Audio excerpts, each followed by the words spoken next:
Ok, pessoal, então começando o nosso último encontro. Bom dia a todos. Aqui também mais uma vez para deixar registrado, apesar de já ter dito bom dia a vocês, que estão aqui me acompanhando bravamente até o final, dando essa chance para mim de falar um pouco do que eu tenho pesquisado, de trocar algumas ideias sobre justiça de transição e literatura, né? Então, como eu tinha prometido para vocês, espero conseguir deixar hoje, né, o nosso curso um pouco mais leve, mas aí a leveza em relação à ideia de leveza do Italo Calvino, né? Então, já antes de começar, antes de abrir a pauta, tudo, o que o Italo Calvino diz em relação à leveza? Em seis aulas para o novo milênio, o Calvino vai dizer que muitas vezes a dureza da realidade, ao ser olhada de frente, pode funcionar como uma górgona, como uma medusa, que petrifica tudo que direciona o seu olhar a ela. E o próprio Italo Calvino vai dizer que é em Perseu, no herói que consegue degolar a górgona, que ele, com a sua leveza, porque ele usa os sapatos alados, então ele usa o céu e as nuvens, algo de extrema leveza, e usa o reflexo para conseguir encarar a górgona. E o Italo Calvino vai dizer que é desse modo que ele começa a conseguir escrever na segunda metade do século XX, depois de todas as agressões, as violências à humanidade que tivemos aí, que marcou a primeira metade do século XX, mas não parou, como a gente tem visto nessas aulas, na segunda metade do século XX. Mas, de qualquer forma, eu gosto muito dessa ideia dele, de ter algo que funcione como um espelho, que a gente não olhe diretamente para aquilo, que nos dê certa leveza no tratar desses temas tão tocantes, marcantes, e que são, né? Mas que de repente a literatura funcione também como esse espelho que nos permita olhar essa realidade, sem ser petrificados por ela, né? Então é nesse sentido a ideia da leveza hoje que eu pretendo seguir nesse curso, né? Então só para lembrar vocês, hoje é realmente o nosso último encontro. Já antes de terminar, quero agradecer mais uma vez a presença de todos vocês, terem me acompanhado até aqui, terem também participado, discutido comigo sobre algumas coisas que eu trouxe. E aí, então, vamos lá. Lembrando que a gente falou, né, de viver de segunda mão, o título do nosso curso, Viver de Segunda Mão, lendo Kucinski e Valente. Apresentei para vocês esses dois romances, fiz algumas relações, hoje a gente vai continuar com outras relações. E aí, aqui, só para lembrar e também para ficar registrado depois, para quem for assistir essas aulas, né, que estão gravadas e vão ficar disponíveis no YouTube, a gente falou de literatura e crítica como amplificadora da sensibilidade humana, né? Ou seja, a literatura, essa literatura que eu estou trazendo, e a literatura daquilo que eu estou chamando de literatura transicional, ou seja, literatura que não aborda diretamente a questão das guerras civis ou a questão das ditaduras militares, mas de algum modo traz a visão de um pós, né? Desse momento pós-traumático e de como que as sociedades vão lidando com esses momentos, que a gente chama de justiça de transição. É, e aí, principalmente, na primeira aula, a gente falou de Rossonella La Notte Bianca, apresentando esse romance do italiano Stefano Valente, que conta a história do Ulisse, que se vinga de um fascista 50 anos depois da Guerra Civil Italiana, né? Aí, no nosso segundo encontro, a gente falou de perdão e culpa, tanto em Rossonella La Notte Bianca, quanto em Cá, Relato de uma Busca, né? Falamos também da cronosofia da vítima e a questão do tempo do sobrevivente.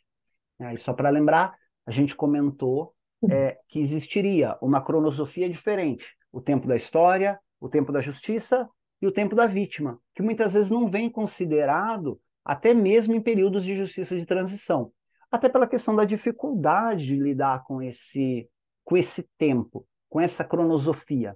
Até porque a gente não pode entender que a cronosofia da vítima seria uma cronosofia igual para todas as vítimas. Aqui a questão é pensar a cronosofia da vítima, mas pensar também as suas particularidades. Muitas vezes a cronosofia da vítima, ela depende de um contexto social, histórico e econômico. Aqui só para fazer um exemplo para vocês no começo dessa aula, o Weber Bevernage, o historiador que a gente trabalhou, ele comenta que, por exemplo, em Serra Leoa, a questão de como culturalmente eles entendem a morte e a presença de um espírito que não tem o devido luto, que não tem o devido funeral, pode perturbar a sociedade. E ali ele comenta que estamos sim diante de uma possibilidade de uma visão de um pós-guerra condicionado a uma visão cultural. Então, nesse sentido, a cronosofia da vítima também não dá para ser entendida como algo, a cronosofia da vítima. Todas as vítimas terão a mesma percepção de tempo. Não. A ideia seria conseguir pensar nas particularidades. E eu acredito sim que a literatura é uma saída para pensar nas particularidades da cronosofia da vítima. Aí depois, na semana passada, a gente continuou com a questão da cronosofia da vítima e a gente viu aquilo que eu chamei de mulheres sem tempo, as personagens co-protagonistas nesses romances. Ana Rosa sem corpo e Nerina sem crime. Lembrando que Ana Rosa Kucinski, irmã de Bernardo Kucinski, autor de Relato de uma Busca, é uma desaparecida política, filha do Meyer Kucinski, que é o protagonista do romance, onde o Bernardo Kucinski intitula apenas como K. Em todo o romance, o protagonista é K. Né? A gente comentou também em relação ao processo do Kafka, né? Tem muitos elementos no romance de referências ao Kafka. E hoje, né, aí aqui eu trouxe não dei um título, né, eu trouxe uma epígrafe, a epígrafe do K, e eu trouxe o final, comentários do autor, do Stefano Valente, ou seja, aqui, né, caro leitor, tudo neste livro é invenção, mas quase tudo aconteceu, né? O livro do Kucinski, o romance do Kucinski, abre com essa frase e chama atenção. Ela vai ser uma frase importante para todo, ela vai ser uma epígrafe importante para todo o romance. E depois o Stefano Valente, que comenta e diz, né? Seres humanos, acontecimentos, territórios em Rosso nella Notte Bianca são reais, mas são reelaborados pelo autor. Né? Isso também é um dado importante que a gente vai comentar mais lá no final do encontro de hoje. Né? Então, aqui a gente já fez uma boa recapitulação. E aí aqui eu trouxe uns detalhes, porque eu andei lendo mais essa semana sobre justiça de transição e eu acabei insistindo aqui, né? A gente viu justiça de transição e literatura. Aí eu trouxe aqui um novo conceito, né? Expondo os legados autoritários com os quais a justiça transicional deve lidar. Esse legados autoritários vai ser um conceito importante para a obra que eu recomendo para quem quiser estudar a questão da justiça de transição, Brasil, Chile e Argentina. É imprescindível esse livro aqui, Ditadura e Repressão, do brasilianista Antoni Pereira. E é ele que vai falar desses legados autoritários. Esses legados autoritários, ele é praticamente o pensar o como que judiciário e o corpo militar nesses países, na insistência de manter as prerrogativas e os benefícios, vão trabalhando e dificultando os trabalhos de justiça de transição. Então, esses são legados autoritários. Né? Depois aqui a gente viu também, aí eu já comentei, já não preciso falar de novo, né, a questão da cronosofia da vítima, e aí a gente pode dar início. E aí aqui eu também já falei a epígrafe e o comentários do autor, do Stefano Valente, que vai fechar esse romance. Isso daqui é importante a gente ter em mente durante todo o encontro de hoje. Né? O que esses dois elementos nesses romances acabam trazendo em termos de jogo literário. Aí, aqui é o seguinte, eu quero começar com vocês em relação a um detalhe importante. Eu vou mudar essa barra daqui e vou passar para cá, porque agora eu consigo ler.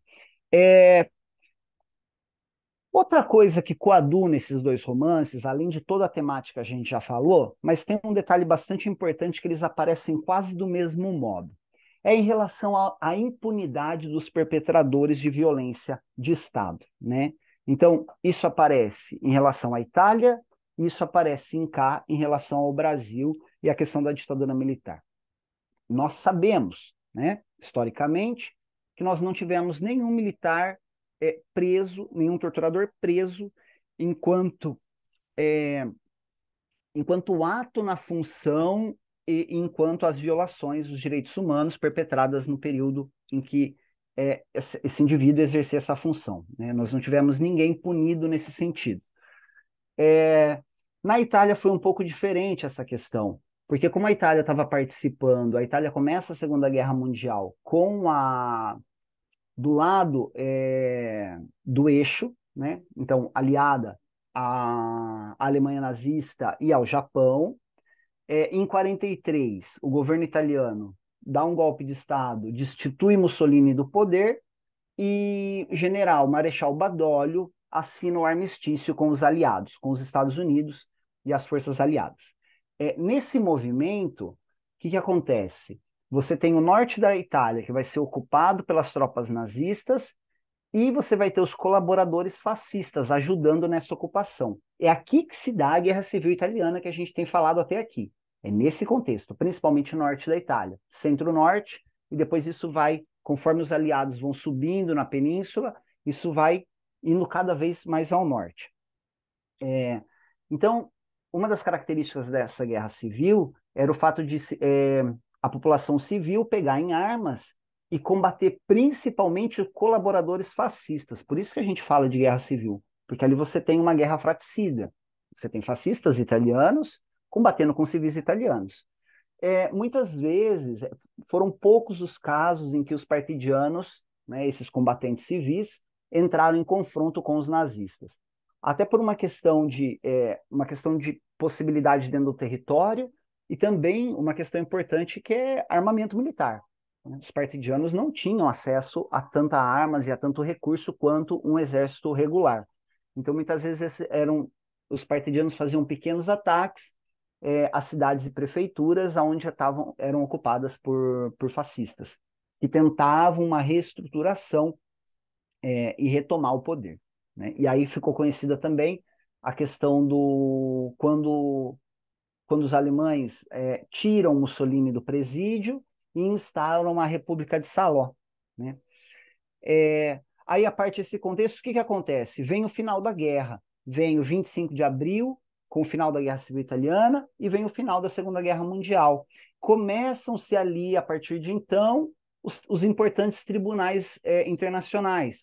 O mais conhecido, o mais famoso deles, o Tribunal de Nuremberg, que vai pronunciar sentenças contra de crimes contra a humanidade, contra nazistas, mas a Itália ela consegue uma saída bastante inteligente, e quem conta isso para a gente é esse historiador aqui, Alberto Stramaccioni. Não temos, infelizmente, uma tradução para o português, chama Crimini di Guerra, principalmente de guerra em relação aos italianos, e ele vai dizer que a Itália, de algum modo, por conta da assinatura do armistício e todo o contexto da Guerra Civil Italiana, ela consegue se livrar de um tribunal internacional.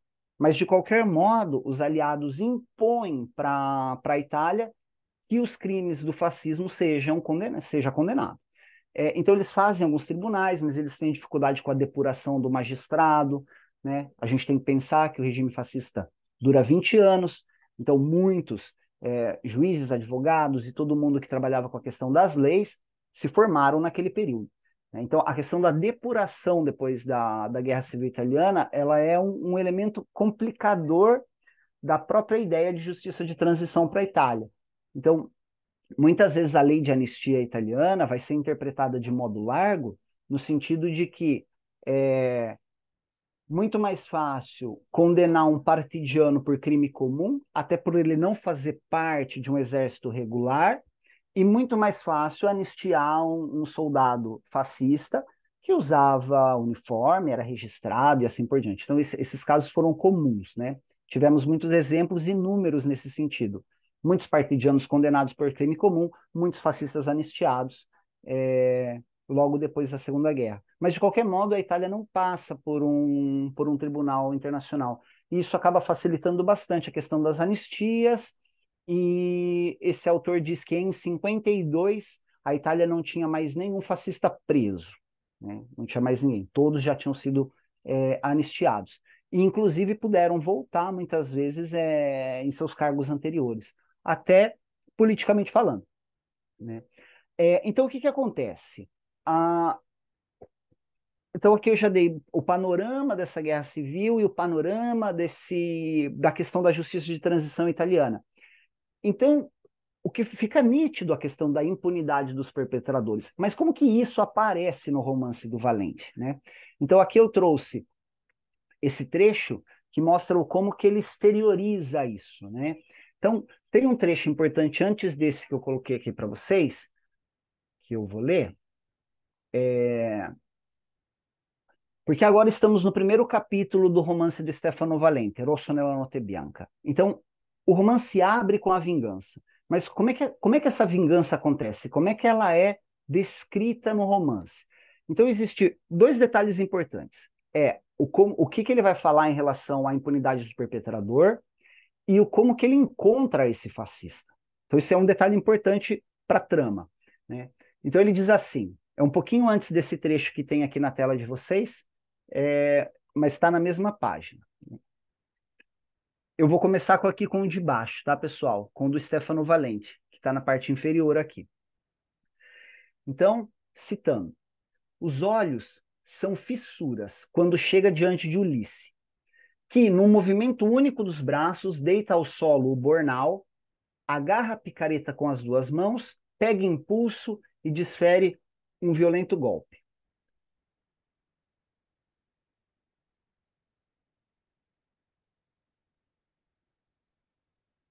E aqui só um segundo. O outro trecho está destacado. E aqui eu não estou com o trecho, mas ele diz o seguinte, que quando ele vê o fascista 50 anos depois, fica nítido que eles não se reconhecem. Então você tem uma janela de 50 anos e você tem o Ulisses que encontra o ex-fascista. Ele manda chamar do bar. Ele fala, ó, chamem o Ferrari aqui fora que eu quero falar com ele. Quando o Ferrari, fascista, sai, os dois restringem o olhar naquela tentativa de reconhecimento um do outro.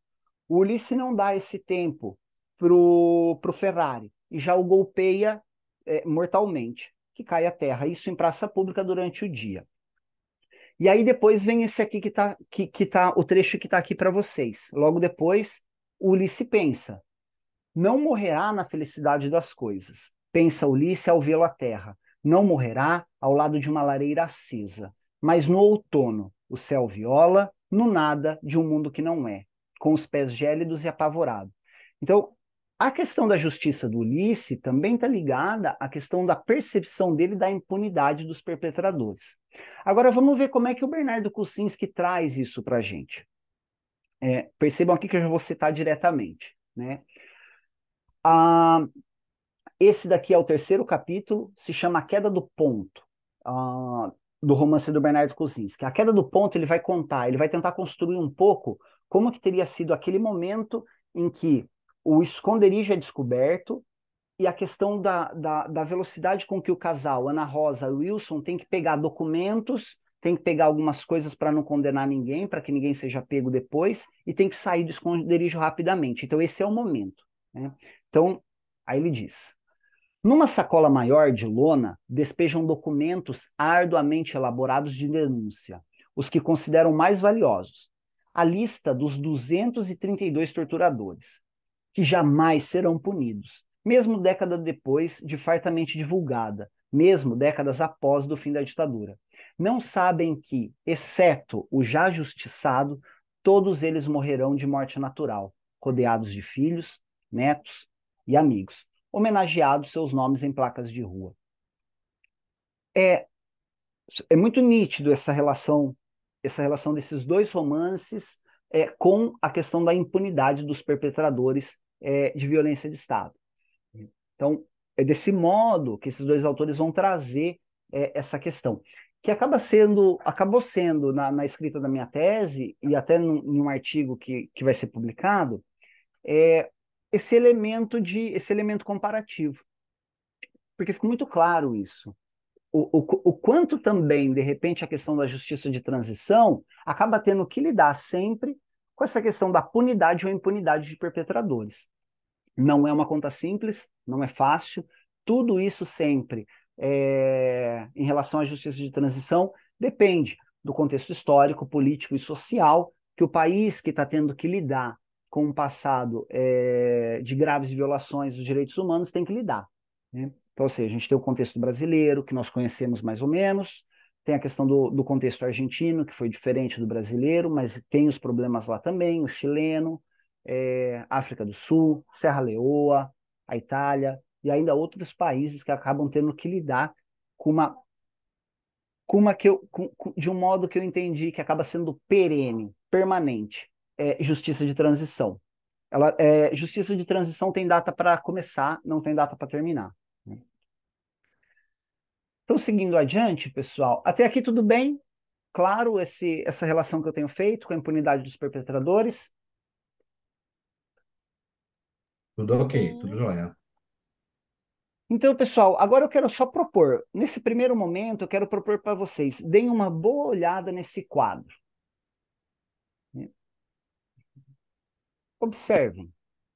Isso não é uma pintura, né? Isso está pendurado numa parede, né? Todas essas peças e esses pedaços, eles estão pendurados numa parede, né? Ali embaixo a gente tem o título da obra, 62. Não apareceu o nome do autor, pessoal. Se chama Armand. Armand. Se alguém quiser comentar, fiquem à vontade, observem a obra, né? Proponho para vocês a observação dessa obra.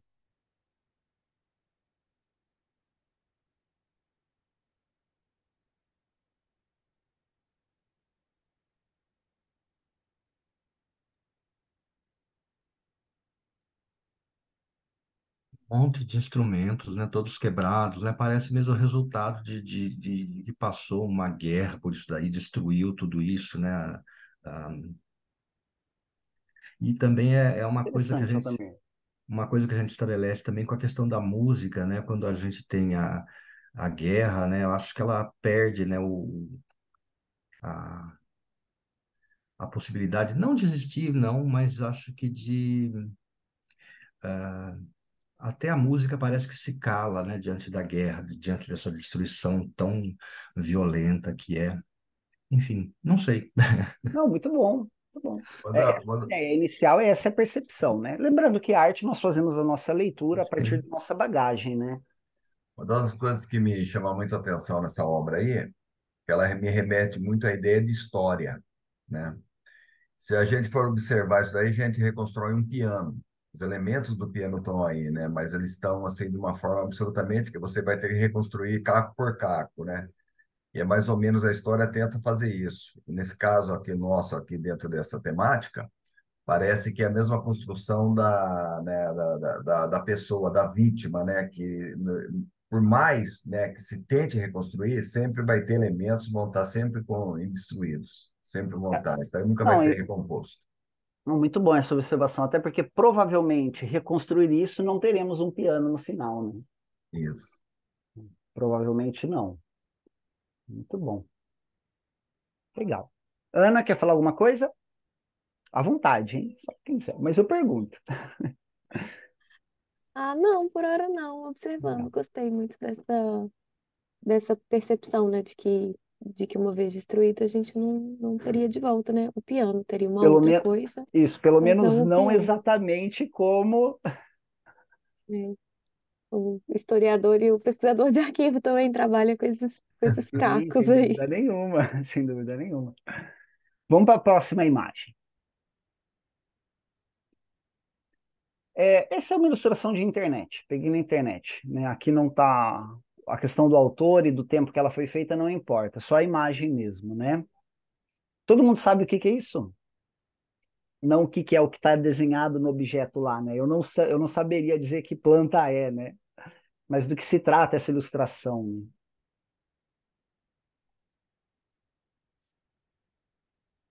Essa ilustração ela é uma tentativa, né, que os botânicos usam, né, para identificar quando acham uma planta, né?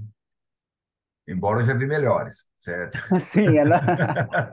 Mas de qualquer forma parece uma tentativa disso, né, de identificar, né, catalogar e marcar e deixar detalhes dessa planta que pode servir para um estudo futuro. Muito bom.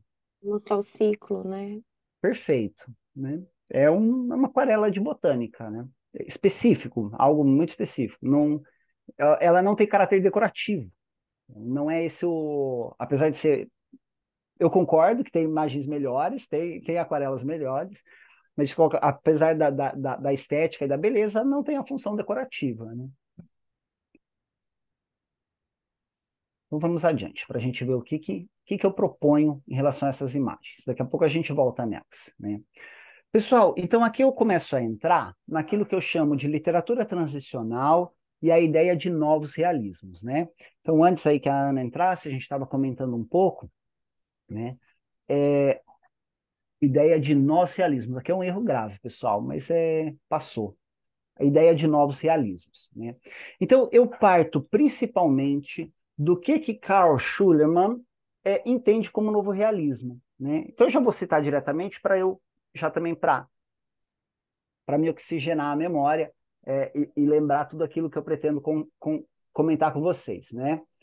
Então, a questão do novo realismo, citando, se expressa pela vontade de relacionar a literatura com a realidade social e cultural da qual emerge, incorporando essa realidade esteticamente dentro da obra e situando a própria produção artística como força transformadora. Estamos falando de um tipo de realismo que conjuga as ambições de ser referencial, sem necessariamente ser representativo e ser simultaneamente engajado. Aqui, as aspas é do autor. Né?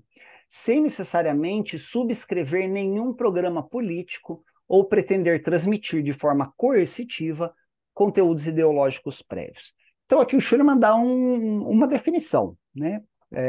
Algumas coisas entram, saem, né? Tem bastante margem para interpretação, mas para mim é bastante importante porque eu vejo isso nesses dois romances que eu trouxe como proposta para vocês, né?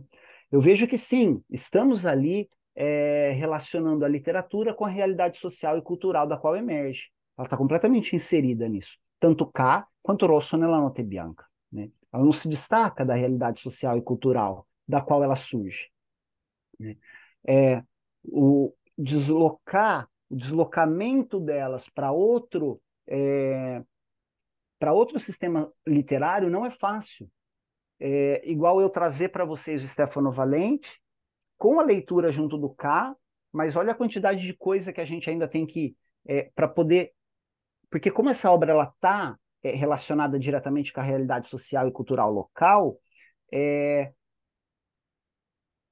isso pode ser benéfico ou não, né? Isso depende de interpretação. Mas a questão é que o tirar essa obra do seu sistema literário e daquilo que ela está se relacionando em termos de realidade social e cultural, ela é difícil porque ela não acompanha toda essa relação. Então a gente vai tendo que construir, a gente vai construindo, né? É isso que eu tenho feito aqui em relação a quando eu falo do Rosso nella Notte Bianca, muitas vezes eu tenho que falar bastante da guerra civil, contexto local. Já quando a gente trata do K, fica muito mais. Essa relação ela é muito mais direta para nós, porque nos toca diretamente. Né? E aí, aqui, essa outra parte do comentário dele é bastante importante. Estamos falando de um tipo de realismo que conjuga as ambições de ser referencial sem necessariamente ser representativo. Isso é bastante importante. Por quê? Porque esses romances não querem, eles não estão lidando com uma questão de representatividade dos problemas de transição. Não é esse o foco desses autores. Eles não querem ser nem referência, nem representativo. Não tem essa pretensão. Não é essa a ideia. A ideia é realmente escrever um romance. É o jogo literário. Ele carrega tudo isso com ele, mas ele não tem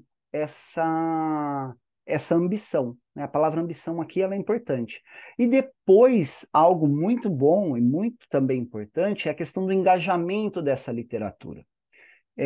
O Jacques Rancière, nesse livrinho aqui, chama Política da Literatura, né, tem traduzido em português esse daqui.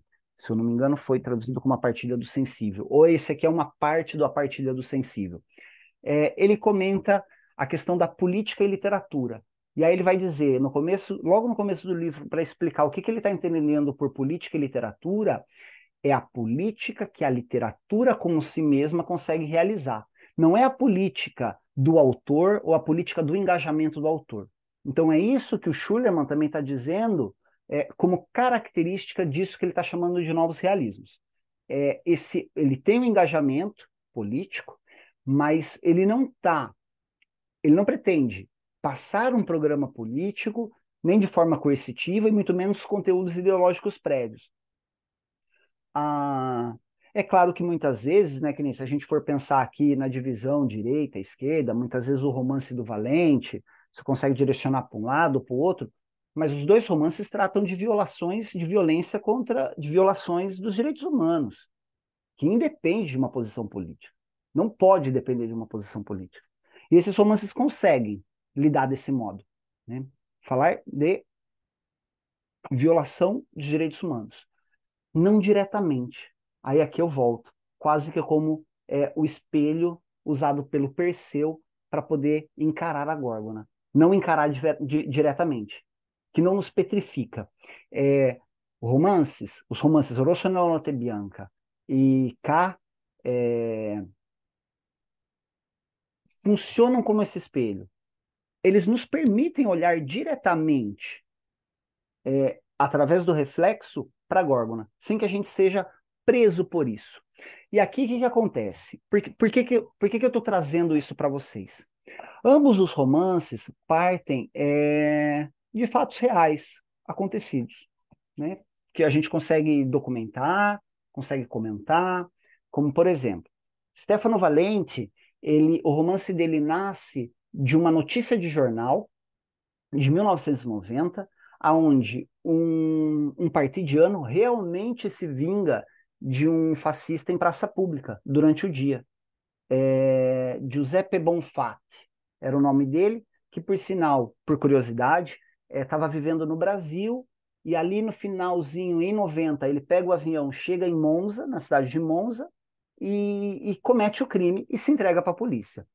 O Stefano Valente pega essa notícia do jornal, né, esse fait divers, como diz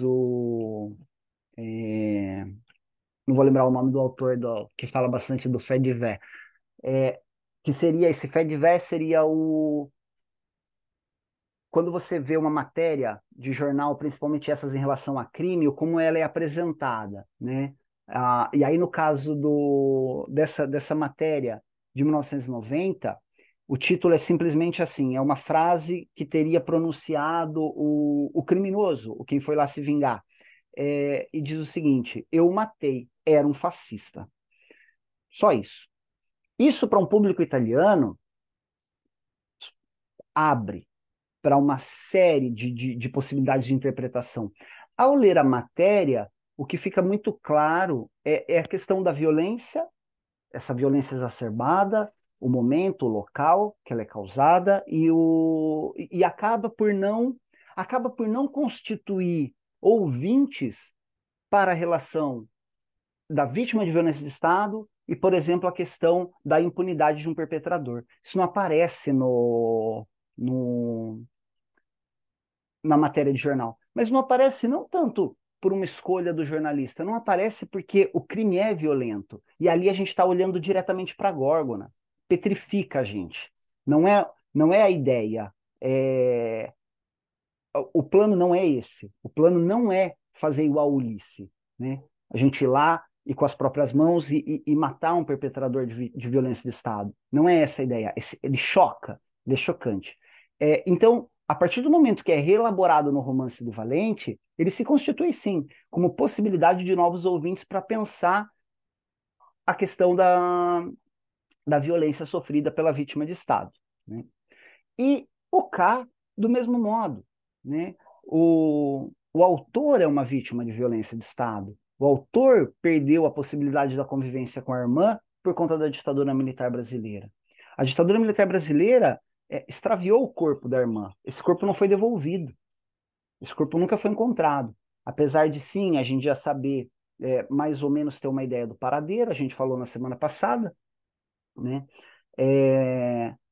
Mas ainda assim, o K está trabalhando com essa questão. E quando ele decide abrir o romance com a questão da carta a destinatária inexistente, aqui o K já está deixando claro, o Bernardo Kucinski já está deixando claro que o próprio romance dele é uma discussão em relação à cronosofia da vítima. Não necessariamente alguma coisa pontual lá dentro, mas o próprio romance. Porque a decisão dele colocar como um capítulo algo que é praticamente destacado de todo o romance, apesar do romance do K ser construído todo assim, ele é completamente fragmentado, né?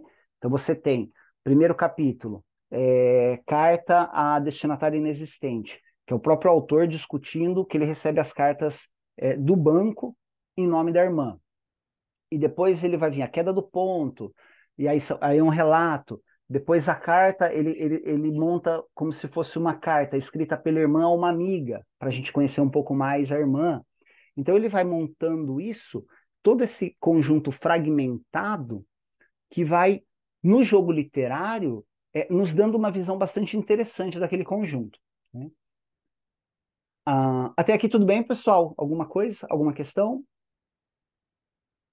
Para mim, eu não sei para vocês, para mim temas bastante difíceis de, não em relação ao tema e à violência, mas os conceitos e as ideias, né? Esses lembrando que são conceitos em elaboração, né? São estudos que eu tenho feito, né? Então aqui é legal o exercício de vir tentar, né, discutir isso com vocês e dar um sentido para isso, né? Então por isso mais uma vez agradeço vocês como ouvinte de tudo isso, né?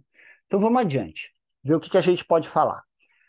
Então, aqui, o que eu quero trazer para vocês? A questão do jogo com as palavras, né? Aí agora aqui a gente está pensando literalmente a literatura por si mesma enquanto uma obra de arte, enquanto um jogo, né? E aí eu trago aqui para vocês o comentário desse autor, desse sadista em italiano, um ensaísta, com esse livrinho bastante interessante, bem curto, onde ele comenta livremente, né? É um ensaio, literalmente, no sentido de que ele vai comentando livremente sobre literatura e realismo, e ele acaba trazendo coisas bastante interessantes. Ele não está muito preocupado com a questão das citações e tal, ele está pensando e escrevendo. Então, tem uma parte que ele fala assim, né? A questão do jogo com as palavras, ela estaria no... Porque aqui é importante é o título, né? O realismo é o impossível. E aí, o que ele está dizendo? Qual que é a tese dele nesse ensaio? Que a questão de você ter uma obra realista, ela toca a impossibilidade porque ela tem que estar sempre um passo além da própria realidade. Então, ele é sempre o impossível. Ela não tem a ver com uma representação da realidade. Ela não quer nem ser representativa nem nada. E aqui ele está lembrando, nesse livro, ele lembra constantemente a gente que uma obra literária é constituída de palavras. No máximo, uma obra literária consegue representar ela mesma, por conta dessa incapacidade da palavra de realmente trazer a questão da realidade. Sequência de palavras, sons. O autor tem sons, trabalha com sons, sequência de palavras. Ele não tem nenhuma materialidade com a qual ele trabalha. Por isso que ele vai dizer que a obra literária pode representar só ela mesma, né? Ela não é em termos de representatividade, ela é uma sequência e assim por diante. Vamos ver o que ele comenta sobre isso, né? Então, para ele, o jogo aqui está em driblar os lugares comuns das sensações a partir do particular inesperado. Daqui a pouco eu vou dar um exemplo disso, porque ele dá um exemplo. E eu gosto muito do exemplo dele. E depois ele fala que a arte também está no fazer de modo que tudo que seja falso pareça verdadeiro. E aí é isso que ele está dizendo, que a questão do realismo é impossível. Tem um exemplo muito bom que ele dá para falar disso, que ele pega a história do Pedro e o Lobo, né? Essa fábula. aonde tem a questão do o Pedro que foge do lobo, mas o lobo não existe, né? Ele vai enganando, ele vai brincando com a comunidade, né? Até o momento em que ninguém mais acredita nele e teria realmente um lobo que o persegue. E aí o Walter City comenta o seguinte, ele diz: vamos pensar que o Pedro quisesse continuar a enganar o seu público. E aí o Walter City diz: sim, o autor é alguém que nos engana, e esse é o bom autor. Nós queremos com a literatura ser enganados de algum modo. Essa é a questão do entretenimento. Quando o autor me engana, ele tem sucesso, né? E engana, sim, como a gente viu os elementos que o Stefano Valente está trazendo no romance e o Bernardo Kuzinski. A epígrafe, a nota, comentário do autor no final de um romance, e depois ainda e o Stefano Valente vai além, ele ainda traz uma referência bibliográfica. Até então não tinha visto no romance que termina com uma referência bibliográfica. Isso mexe, isso engana a gente.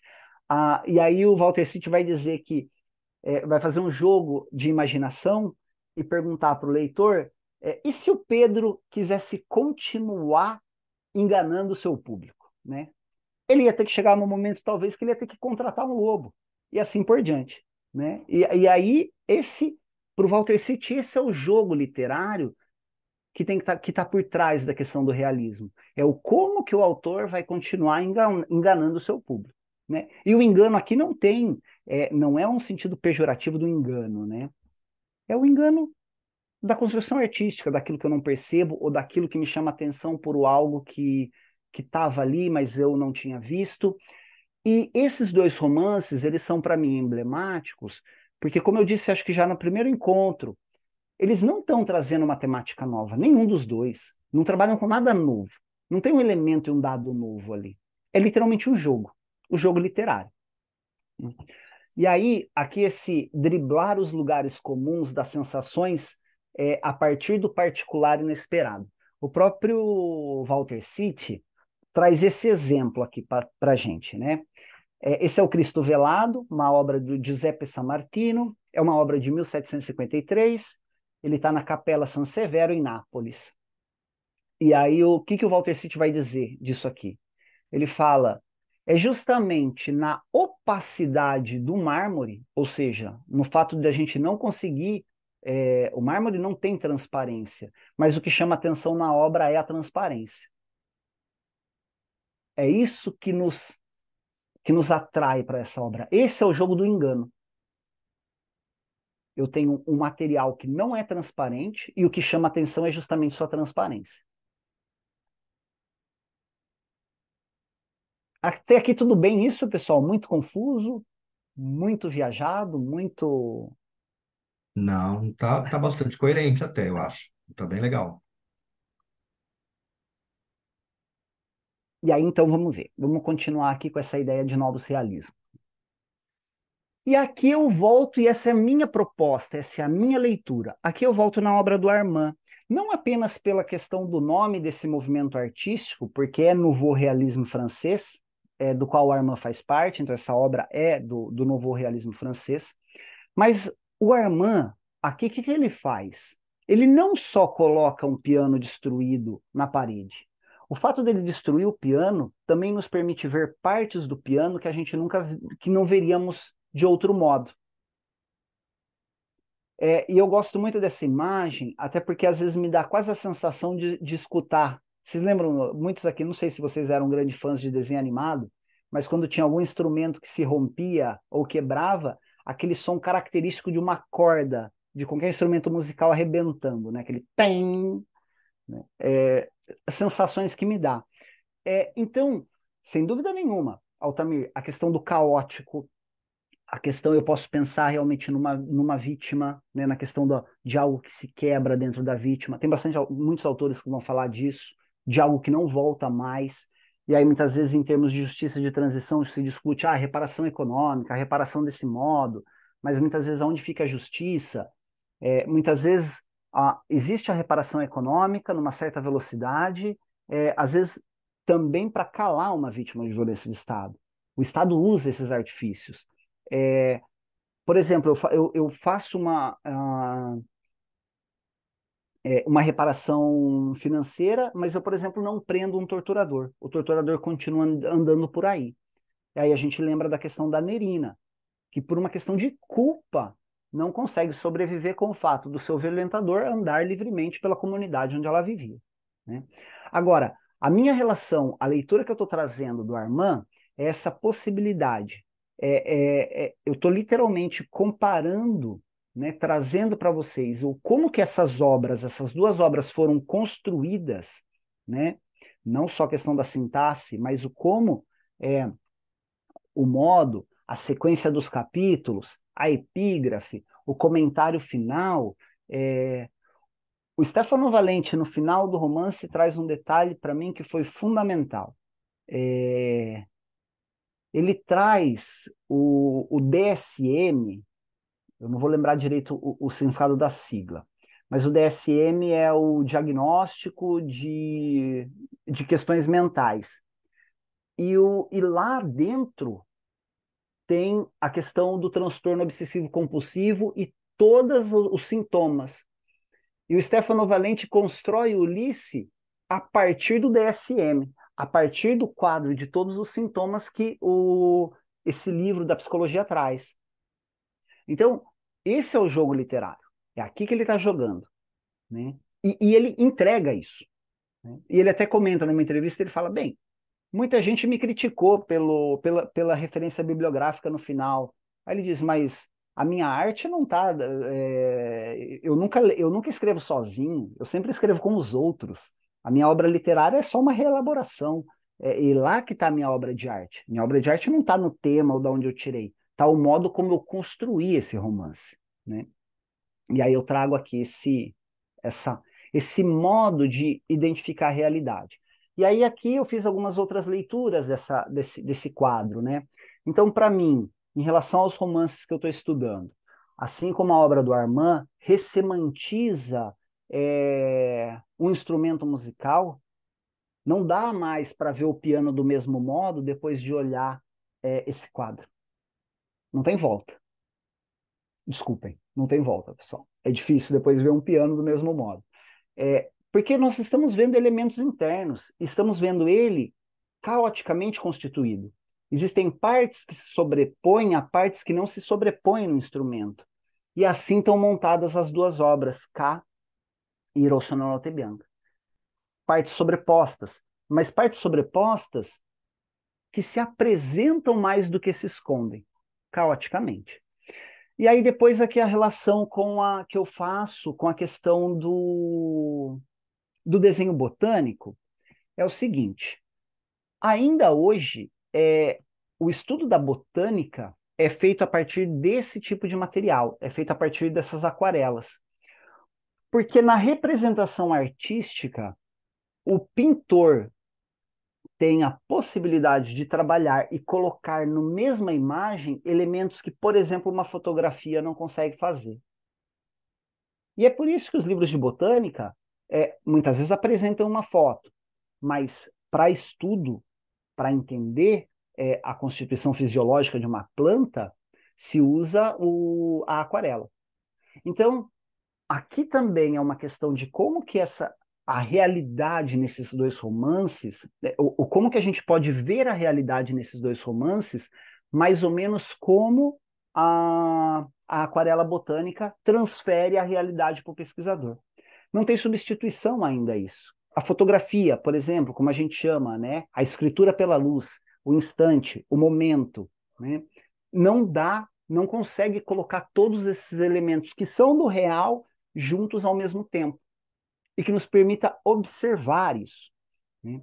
Então, um dos méritos desses dois romances e de muitos outros da literatura transicional é essa possibilidade, colocar esses elementos. Mas, ao mesmo tempo, não é uma questão de representatividade. Esse desenho botânico não é a realidade, não é a planta. Ela é uma reelaboração artística. Porque até na própria visão humana, conforme eu mudo o ângulo que eu vejo a planta, eu percebo algumas coisas e não percebo outras. Mais ou menos como a realidade se apresenta para nós, né? Até aqui tudo bem, pessoal? Eu praticamente aqui estou concluindo esse curso. Eu estou dando o meu máximo. Não, tá ok. Legal. Então vamos adiante. Algum comentário? Achei muito bacana essa leitura sua. Nossa, essa aproximação que você faz dos romances com a imagem lá daquele piano destroçado e com essa foto aqui, essa imagem, né, dessa planta. Ah, muito interessante. E relacionando isso com aquele novo realismo que você fala, né? Essa intenção de colocar esses elementos e de não ter essa ideia de ser uma representação, enfim, de jogar aquilo para a gente enquanto leitor, né? Sim. Ah, acho muito, muito bacana e acho que foi muito bem construída aí essa aproximação que você faz dos romances com essas duas imagens. Legal também, Gostei obrigado. bastante. Obrigado. E agora, ok. Aí isso aqui praticamente é um resumo daquilo, né, que eu já comentei com vocês, né? Então, assim como a obra do Armand ressemantiza a ideia de instrumento musical, Stefano Valente e Bernardo Kucinski operam em seus romances no mesmo sentido, expondo faces de realidades que não poderiam ser percebidas de outro modo, trabalhando com temáticas já conhecidas, mas inserindo elementos e sequências no romance que fazem o leitor se questionar a todo momento sobre aquilo que ele está lendo, né? Então, é, os romances do Valente e do Kucinski é sempre um convite também à pesquisa. Isso é bastante interessante. Como eles trabalham com elementos da realidade, às vezes é muito difícil um leitor um pouco mais atento não muitas vezes entrar no Google e digitar Ana Rosa Kucinski e começar a encontrar esses elementos e ver que muita coisa do romance realmente não tem uma relação direta com a Ana Rosa, outras coisas têm. Como diz o próprio autor, tudo aconteceu, tudo foi inventado, mas quase tudo aconteceu, né? E aí depois é interessante também, e aí eu não vou falar muito mais, porque senão eu já começo também né, a tirar um pouco desse jogo do engano que esses autores conseguem trazer para a gente, né? E aí, pessoal, o que que eu proponho, então, para vocês, como literalmente encerramento desse nosso encontro? Esse daqui é uma poesia do Zig Benil Herbert, e eu agradeço muito ao professor Piotr, que estava no primeiro encontro, que fez o comentário também sobre a questão do Ulisses, né, e o nome com Ulisses da Odisseia. E ele é tradutor do polonês, né? E aí ele traduziu esse poema que eu vou ler para vocês. E, e foi muito interessante, foi bastante forte, na verdade, porque quando eu terminei de apresentar um texto num congresso em que o Piotr estava presente, que foi mais ou menos baseado nessa apresentação que eu montei esse curso, o Piotr veio para mim e disse: Olha, eu tenho um poema que eu traduzi e que é tudo isso que você está falando aí. Eu falei, interessante. Principalmente em relação à impunidade dos perpetradores. E a gente aqui está indo para um outro contexto literário. Aqui estamos indo para a Polônia, que foi invadida pelas tropas nazistas, que depois também passa por um momento complicado com a invasão da União Soviética e a anexação ao Bloco Soviético, e assim por diante. Países com uma sequência de problemas de graves violações de direitos humanos, né? Então, deixa eu abrir aqui para vocês.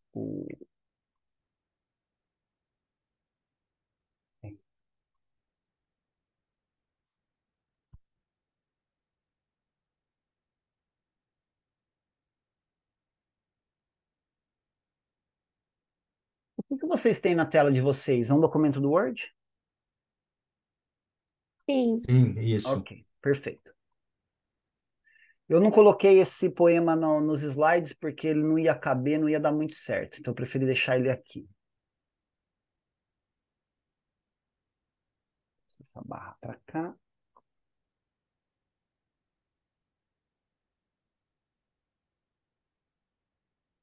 Eu não me considero um grande leitor de poesia, mas eu vou fazer esse esforço, né?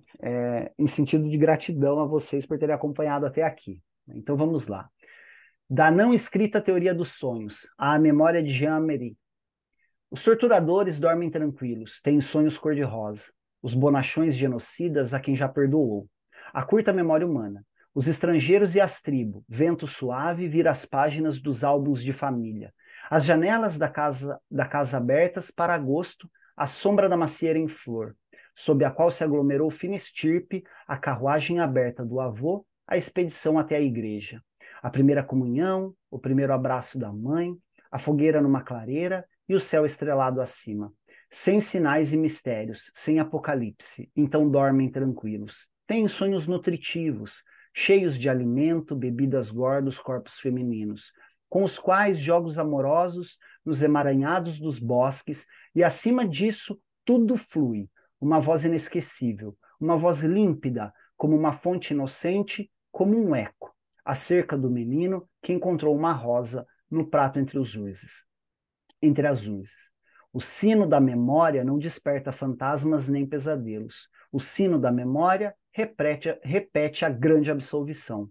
Despertam pela manhã, cheios de vontade de potência. Meticulosamente barbeiam suas bochechas de comerciantes. Ajeitam os restos de cabelo como uma coroa de louros, sob a água do esquecimento, que lava tudo. Ensaboam seu corpo com sabonete da marca Macbeth. Pessoal, eu dou por encerrado esse encontro com vocês, né? Aí agora aqui eu continuo aberto a toda sorte de comentários e curiosidades e, né, que vocês tenham. Então, minhas referências bibliográficas, quem quiser, né? Aqui eu trouxe as referências só da aula de hoje, não do curso inteiro, mas quem precisar de referência, quem precisar de material, eu estou à disposição mesmo depois que esse encontro terminar. E pessoal, muito obrigado pela atenção de vocês. Ah, valeu muito a pena, viu, Leonardo? Foi bom demais te ouvir.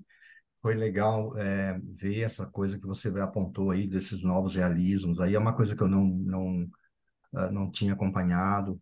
Vou até dar uma olhada lá no livro lá do Carl e Do aquele sobrenome. Schulman, sim, Schulman, é isso. existe esse também que é bastante interessante, apesar do Schulman também ser base para esse. Mas tem Aham. esse livrinho chamado Novos Realismo, da Isabel Morgato, organizado, que traz uma série de. Depois eu posso escrever lá no e-mail também. Ah, eu quero. Novos Ah, Realismos, de Isabel Morgato, que também traz um pouco essa discussão, né? E ela tenta organizar uma série de artigos que trabalhem com a questão dos novos realismos. O que eu acho curioso desse livro é que ele dá justamente aquela ideia que eu comentei no início, que os novos realismos não se trata de um funil que caracteriza as obras. Na verdade, ele seria um funil ao contrário. Ele é uma abertura para possibilidades. Ele não restringe em termos de características.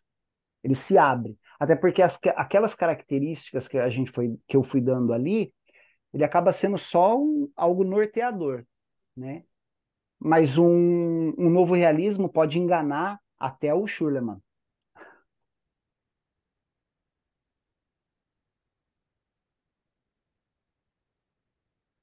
também, assim, achei mesmo sensacional essa questão que quando você trouxe as imagens ali, conseguir relacionar a literatura, né? É, em literatura comparada, a gente chama isso de... tem um nome lá. Eu não vou lembrar.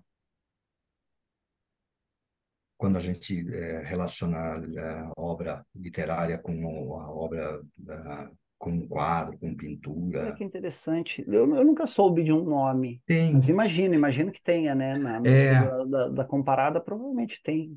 sim. É uma atividade que eu gosto muito de fazer. Trazer Tem, esse. tem um Pensar livro um quadro. que não é muito recente, Aguinaldo, alguma coisa. Depois, se eu lembrar, também eu te passo. Ah, legal. Porque ele faz ele fala disso, dessas relações da obra literária com essa obra visual, vamos chamar assim, ou com a escultura, essas relações que podem ser estabelecidas com outras artes. Na minha dissertação, Altamir. Estudos interartes, acho que se chama isso, em Ah, literatura tá. comparada, não lembro. Na minha dissertação, que eu estudei mais especificamente a questão da Guerra Civil Italiana a partir do autor Beppe Fenolio, então foi mais específico. E Uhum. lá eu comparei como que o Beppe Fenolio constrói nos romances dele o partigiano, né, o combatente civil, e como depois a Itália vai representar o partigiano nas esculturas em praça pública, né? Nossa, Então, bacana. esse jogo entre a questão da construção da imagem do herói, né, que é para ser colocado numa praça pública, então a questão da altivez, a questão do olhar, a questão do. E depois nos romances do Beppe Fenolio, seres mais obscuros, os partidianos não são exatamente. Não são dotados dessa moralidade toda que acabam sendo buscadas nas esculturas de praça pública. É bastante interessante esse jogo, né? Aham. Lembrei, o nome é Aguinaldo José Gonçalves, mas eu vou procurar o nome da obra e depois eu passo para você. Ah, obrigado, eu também agradeço.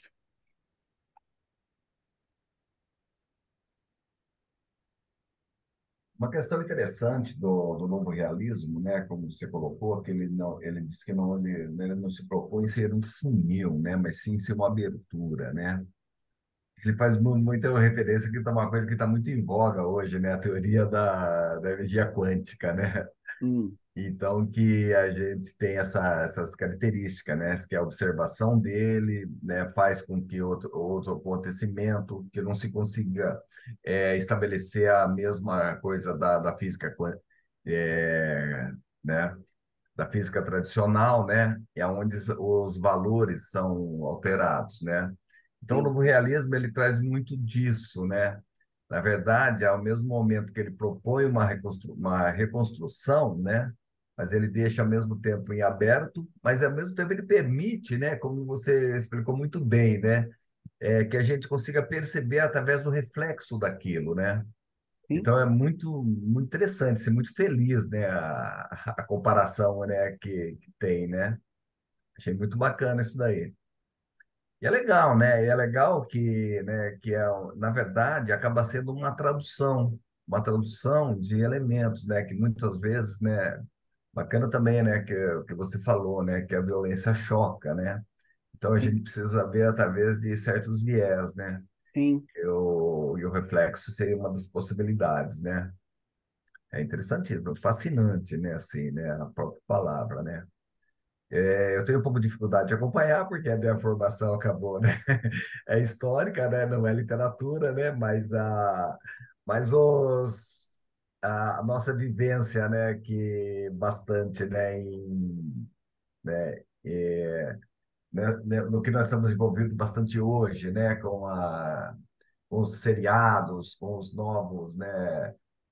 Que vão se construindo, né?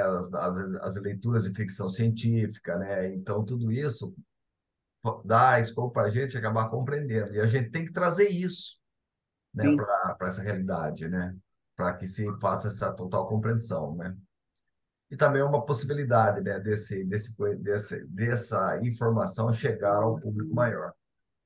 sim, sim. Legal, de modo geral, assim, Obrigado. sensacional. Legal, bem observado. E aí tem umas coisas que acaba, né?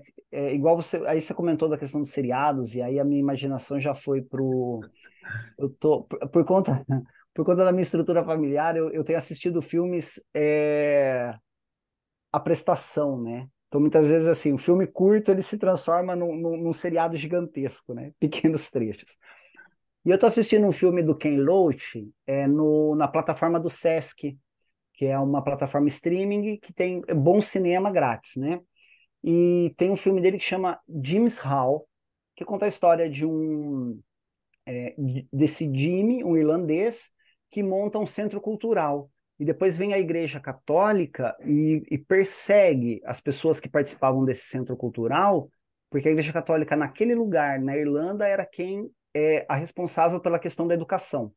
Então, ela, num jogo com as autoridades locais, consegue perseguir, são até violentos, e acabam com esse centro cultural. Aí a questão é que ele volta 10 anos depois, de ter ficado em exílio em Nova York, ele volta. E aí eu achei curioso, e isso foi ontem à noite, que aí tem um trechinho bem que assim, se a gente não estiver estudando isso, não dá para pegar. E aí o padre da cidade, que é um dos perseguidores, vai visitar a mãe desse Jimmy, né? São todos da mesma comunidade. E aí ele diz, então, né, seu filho voltou, né? Bem, espero que ele tenha entendido muita coisa, espero que ele tenha voltado mais para cooperar com a comunidade, né? Que ele não pretenda reerguer o centro cultural. E a senhora fica quieta, assim, né? E aí eu achei curioso que ele fala uma frase bastante interessante. Ele fala assim, porque eu tenho sentido no ar uma coisa de perdão.